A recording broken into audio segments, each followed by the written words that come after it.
अस्सलाम वालेकुम। मैं आपको वो 7 बात बताने वाला हूँ जो चमत्कारी होते हैं। वह चमत्कार तभी होंगे आपकी लाइफ में जब आपको चुप रहना आता है, जब आप चुप रहना जानते हो, जब आप लोगों से ज़्यादा उलझते नहीं हो, आप केवल अपने में मस्त रहते हो। फ़ायदा नंबर 1, अगर आप चुप रहना जानते हैं तो आप अपने काम पर बेहतर फोकस कर पाओगे। बेहतर फोकस कैसे कर पाओगे?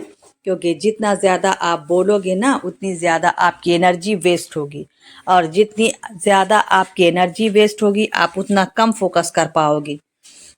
आप ज़्यादा गलतियां करोगे, लेकिन वहीं पर अगर आप कम बोलते हो, आप चुप रहते हो, लोगों के सामने आसानी से मुंह नहीं खोलते, तो आप में एनर्जी मेंटेन रहेगी। आपके अंदर बेहतर डिसीजन लेने की पावर होगी। आपको अपने आप में इम्प्रूव करने की क्षमता होगी, यानी कि आप एक टोटल इंटेलिजेंट आदमी बन जाओगे। अगर चुप रहने से कोई इंटेलिजेंट बनता है ना, तो उसको चुप रहना चाहिए। चुप रहने का मतलब यह है कि चुप रहकर अपने सपनों पर काम किया जाए, अपनी मेहनत पर काम किया जाए, अपने आप को मेहनत में लगाया जाए, अपने आप को सपनों के पीछे लगाया जाए। जो सपना आपकी जिंदगी में जरूरी है सुनने की और समझने की। एफिशिएंसी में क्या होता है, लेकिन सुनना और ठीक से सुनना, इन दोनों में बहुत फर्क है। कई बार ऐसी बातें होती हैं जो सामने वाला आपको बताना चाहता है, लेकिन आप नहीं समझ पाते हो, क्योंकि आप उसके शब्दों पर जाते हो, आप उसके इमोशन पर, उसके पीछे के इंटेंशन पर आप नहीं जाते हो। लेकिन अगर आप चुप रहना जानते हैं और चुप रहकर गंभीरता से लोगों को सुनना जानते हैं, तो आप उनकी बातों के पीछे का इंटेंशन आसानी से पता लगा सकते हो। आपके समझने की एफिशिएंसी में सुधार आएगा। अगर आप कम बोलते हो, आप चुप रहते हो, तो क्योंकि आपके पास में ज्यादा समय होता है सोने का, और आप जितना अच्छा सोचेंगे, जितना फोकस करके सोचेंगे, उतना ही ज्यादा आप एफिशिएंट बन जाओगे। आप चीजों को समझ पाओगे, आप चीजों को सुन करके अच्छे से समझ पाओगे। फायदा नंबर 3 जो चुप रहने वालों को ही मिलता है, वह इमोशनली मेंटली शांत होते हैं, और शांति दुनिया में बहुत बड़ी चीज है।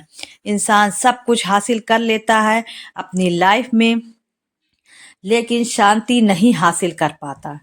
पैसा तो हर कोई कमा लेता है, लेकिन नींद कमा पाना शांति नहीं खरीद पाता।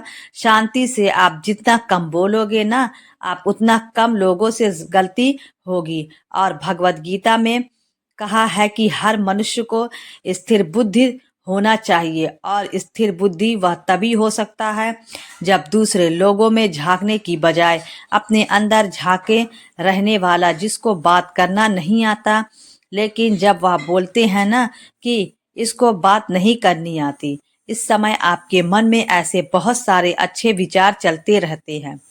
आप अपने आप से जुड़े रहते हैं, अपने अपने आप से बातें करते रहो, इसको बोलते हैं इमोशनली शांत रहे। आपका तनाव कम होगा। फायदा नंबर 4 जो आपको तभी मिलेगा जब आप चुप रहते हो, जब आप चुप रहना जानते हो। सामने वाला आपको सुनेगा, क्योंकि आप कम ही बोलते हो। चुप रहने से यह फायदा होगा कि जब भी आप बोलोगे ना, तब समझने वाला आपको सुनना चाहेगा, क्योंकि आप बहुत कम बोलते हो। आपने देखा होगा कि आपके आसपास से बहुत सारे लोग होंगे जो हर वक्त कुछ ना कुछ बोलते रहते हैं, बकवास करते रहो, उनका कुछ काम ही नहीं है। और दूसरा, लोगों की चुगली करते रहेंगे, उनकी आलोचना करते रहेंगे, उनकी बुराई करते रहेंगे। तो जब भी आप बोलोगे ना, लोग आपको सुनने समझने, आपको सुनना जाएगा, आपकी बात की वैल्यू रखी जाएगी, आपकी बात को माना जाएगा। और जब आपकी बात को माना जाएगा ना, तो आपकी बहुत सारे काम ऐसे ही सफल हो जाएंगे। जो बड़े बड़े लोग हैं ना, वह बहुत कम बोलते हैं, वह ज़रूरत होने पर बोलते हैं। और अगर उनको लगता है ना कि नहीं बोलना चाहिए, तो वह नहीं भी बोलते हैं। नहीं बोलने में कई बार ऐसी ताकत होती है जितना आप बोल करके नहीं समझ पाते हो। फायदा नंबर 5 जो आपको तभी मिलेगा जब आप चुप रहना जानते हैं। आप चुप रहते हैं, आप दूसरे लोगों को मोटिवेट करो। कैसे मोटिवेट करेंगे? तो आप बेहतर तरीके से अपना काम कर पाओगे। आप उस लक्ष्य के लिए काम कर पाओगे जो अलग से आपको अपनी ज़िंदगी में पाना बहुत ज़्यादा ज़रूरी है।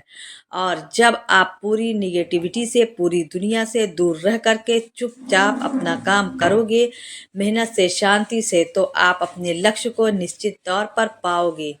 लोगों ने ऐसा किया है, लोग का करके नहीं, काम करके दिखाते हैं, उनको प्रूफ करके दिखाते हैं। और जब आप प्रैक्टिकली किसी काम को अचीव कर लो, किसी काम को आप सफल बना दोगे, अपने फील्ड के बादशाह बन जाओगे, तो लोग आपसे सीखने के लिए आएंगे, आपको ज़्यादा इज्जत मिलेगी, लोग आपसे मोटिवेट होंगे, क्योंकि आपने प्रैक्टिकल इस दुनिया में कुछ करके दिखाया है। कुछ अच्छा करके दिखाएं आप। फ़ायदा नंबर 6, जो आपको तभी मिलेगा जब आप चुप रहना जानते हो। आपकी क्रिएटिविटी पहले से ज़्यादा बेहतर होगी, क्योंकि चुप रहने की वजह से आप अपने विचारों में खोए रहते हो। जितना आप अपने विचारों के साथ में रहोगे ना, जितना आप अपने लिए अच्छा सोचोगे, जितना आप इंटेलिजेंट बनोगे, उतनी ही ज़्यादा आपकी कल्पना बढ़ेगी। और कल्पना शक्ति एक बहुत बड़ी चीज़ करना चाहते हैं। आपकी कल्पना एक पक्षी की तरह, आप उसको जितना उड़ान दोगे, उतना ही आप अपनी लाइफ में अचीव करो। और अगर आपकी इमेजिनेशन पावर अच्छी है और आपके पास में टाइम है, आप अपने काम को पॉजिटिव रख पाते हो। चुप रख करके तो आप स्पेशल सोने के लिए आपके दिमाग में औरों से उलझनों के लिए स्पेस नहीं है। आपके दिमाग में जितना भी स्पेस है ना, वह सब